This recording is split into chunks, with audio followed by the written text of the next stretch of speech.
You should hear what keeps him up at night. This is what keeps me up at night. I don't understand how my fellow Americans, I don't even understand how this election is close. And yes, I'm voting for you, but I would also vote for that wall over there. Well, he's half right. We do need a wall. You know, to keep out gang members, fentanyl dealers, human traffickers, and Anna Navarro. What's funny, though, is that Stern actually thought that was a compliment. Stern has become such a wussified sycophant, he doesn't realize that telling Kamala that he'd vote for a wall is telling her that he knows she's as dumb as one. This week on his radio show, Howard Stern defended wokeism, saying it's a compliment when someone calls him woke. Listen.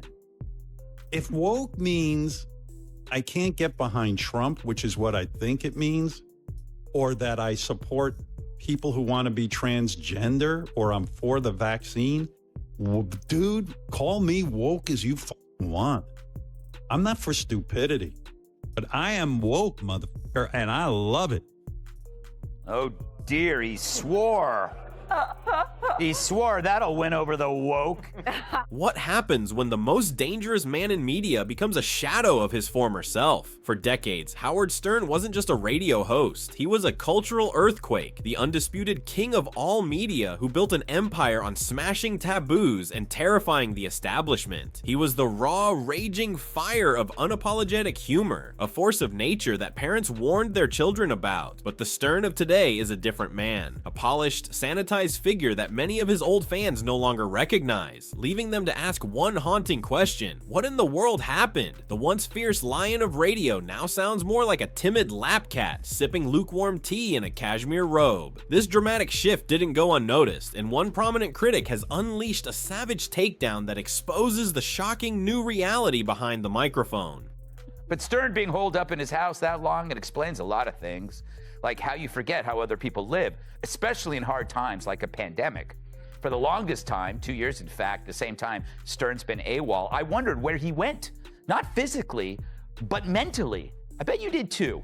Remember his screeds about COVID? They were epic and angry and not to... Greg Gutfeld recently charged in with a brutal and hilarious critique of Stern, holding nothing back and performing what amounted to a public autopsy on Stern's dead and buried rebellious persona. He painted a devastating picture of a man who has gone from a cultural icon to a wussified sycophant. Gutfeld described Stern's once essential show as having devolved into a lukewarm puddle of celebrity bootlicking, arguing that the king of all media had been neutered, declawed, and was now too busy licking the shoes of A-listers to remember what it meant to be truly dangerous. The once unpredictable and provocative Stern is now, in Gutfeld's words, as edgy as a hotel lobby plant. His interviews, which used to be brutal, unfiltered conversations that made publicists sweat bullets, have morphed into pathetic puff pieces. Howard used to grill people. Now he warms their toes by the fire and asks about their favorite candle scent. Gutfeld joked that if Stern got any cozier with his guests, the FCC might have to rate his interviews PG for pure goo.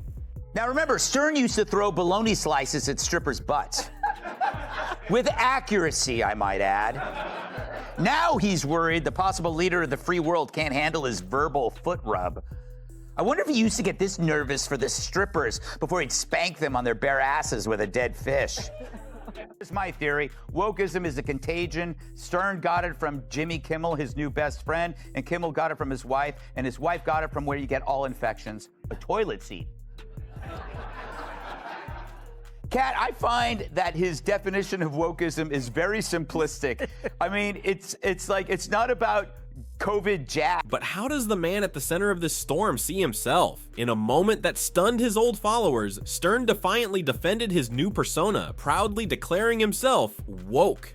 Listen, if woke means I can't get behind Trump, Stern proclaimed on his show, or that I support people who want to be transgender, or I'm for the vaccine, dude, call me woke as you want. For his critics, this was the final nail in the coffin. It was a clumsy attempt to sound edgy while wrapping himself in the safety blanket of mainstream approval. The man who built an empire on being the ultimate anti-establishment rebel was now embracing the very language of the system he once vowed to destroy. This wasn't just a simple evolution. It was a total and unconditional surrender, but the story of how he got here gets even stranger.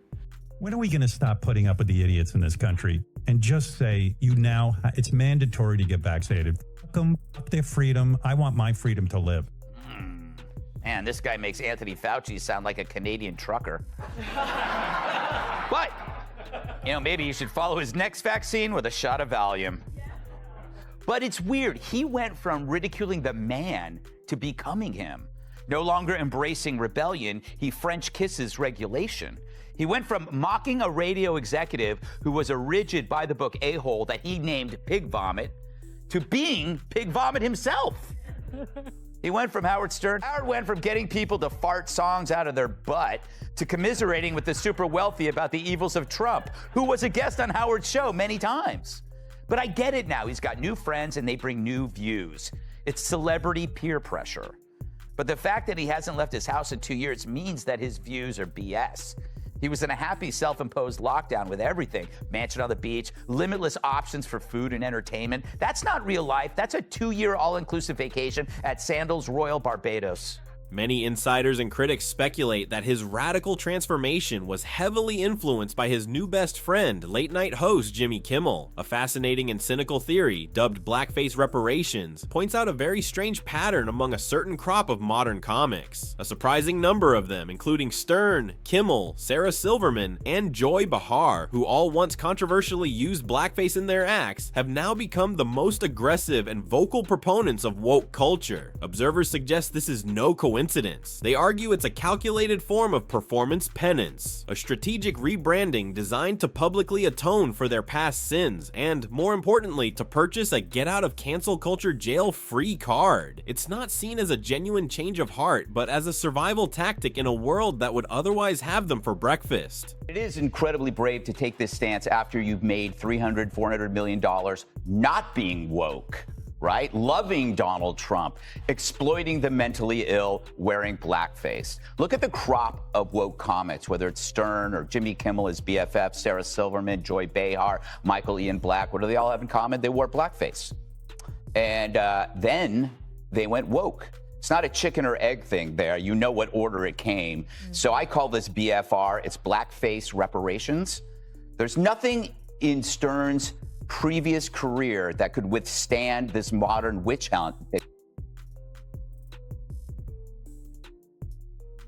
This ideological shift was massively amplified by Stern's bizarre self-imposed isolation from the world. For 2 full years, he barely left the confines of his multi-million-dollar beach mansion, creating what Gutfeld mercilessly mocked as the Howard Stern fortress of fragility. When he finally ventured out for a simple dinner party, he returned to his show and complained to his audience about how the weekend was exhausting emotionally, physically. This single comment revealed a profound, almost comical disconnect from his listeners. While everyday people struggled through the pandemic with job losses and real-world hardships, Stern was describing his life of unimaginable luxury as a burden. He had been living in a bubble, what Gutfeld called a 2-year all-inclusive vacation at Sandals Royal Barbados, and his perspectives began to reflect that insulated reality. He went from a man of the people to a man who had forgotten how people live. He even became the very thing he once despised, transforming from a rebel into Pig Vomit, the rigid, by-the-book executive he famously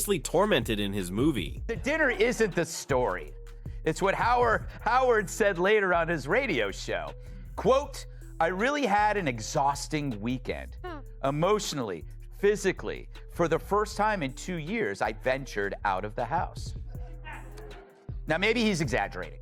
We all do that. In fact, the more successful you get in media, the more exhausting, the easiest. But that's how Stern can call snacking with celebs at a fancy restaurant exhausting. Exhausting. Like he finished the overnight shift in a coal mine, or hearing Kat talk about her pets. Fair. But I get it, life is tough, especially when you've been cut off from the world for 2 years in a $20 million beach. Even more pathetic, wondering how she doesn't nap. When you said you don't nap, I get it, because like what you've taken on is extraordinarily difficult. And I mean, do you feel the pressure of the moment in the sense that, like when I met you out in the hall, I said, I'm really nervous because I want this to go well for you. I want it to go well for the country.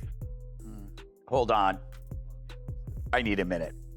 The hypocrisy of it all became too blatant for his critics to ignore. The very man who made a career and a fortune out of mercilessly mocking virtue signaling was now, as Gutfeld put it, the Grand Marshal of the Virtue Parade. The absurdity was off the charts. It was like watching a legendary bank robber suddenly become a mall cop and start lecturing teenagers about the evils of shoplifting. The irony burned because Stern didn't just sell out, he eagerly bought into the very system he used to torch. The rebellion was completely gone, replaced by a man who sounds more like a humorless HR compliance officer than a revolutionary radio host. He once threw bologna slices at strippers' butts. Now he delivers soft, sycophantic interviews to powerful politicians, like his now infamous chat with Kamala Harris, which Gutfeld described as a verbal foot rub so fawning it was nauseating. Ultimately, Gutfeld argues that this entire transformation is a calculated, desperate play for legacy. Stern isn't evolving, he's actively erasing his own history. He's scrubbing away every wild, controversial, and authentic moment from his past, hoping to be accepted by the same Hollywood and political elites he once trashed with glee. He isn't writing a new chapter, he's redacting the old ones, pretending the ink was never there. Gutfeld called it cowardice dressed up as wisdom, perfectly comparing him to a legendary rock star who got famous for smashing guitars, only to return 20 years later with a quiet acoustic set and a boring lecture on recycling. Sure, some people in the front row might politely clap, but deep down, everyone misses the noise, the danger, and the honesty. The rebellion is dead, and in its place is a pathetic plea for acceptance from the very institutions he taught his audience to despise.